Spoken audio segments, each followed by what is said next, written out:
Pemirsa, sebanyak 9.209 orang tanpa gejala ringan atau OTG-GR berhasil dipindahkan dari isolasi mandiri atau isoman ke isolasi terpusat atau isoter oleh pemerintah Provinsi Bali. Raihan ini dicapai selama sebulan penanganan COVID-19, yakni dari 12 Agustus hingga 11 September 2021. Ketua Satgas Harian Penanganan COVID-19 Bali, Dewo Made Indra, dalam rilisnya Minggu 12 September, strategi penyediaan isoter untuk kasus terkonfirmasi orang tanpa gejala dan gejala ringan (OTG-GR) menunjukkan hasil yang cukup signifikan. Salah satunya ditandai dengan menurunnya kasus aktif atau dalam perawatan.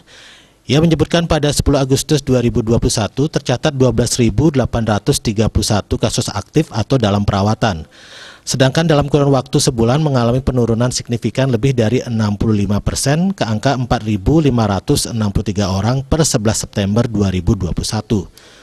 Demikian juga jika dilihat pada angka perawatan di rumah sakit rujukan, tercatat di 10 Agustus 2021 sebanyak 2.144 orang dan menurun signifikan pada 11 September 2021 menjadi 990 orang.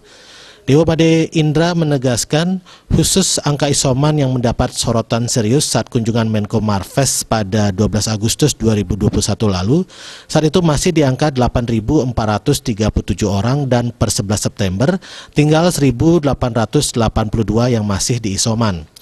Angka isoman ini pun masih akan berkurang jauh jika update data bisa segera dilakukan ke sistem aplikasi nasional.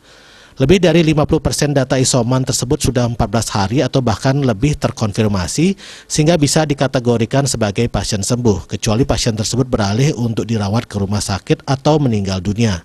Bali Pos melaporkan.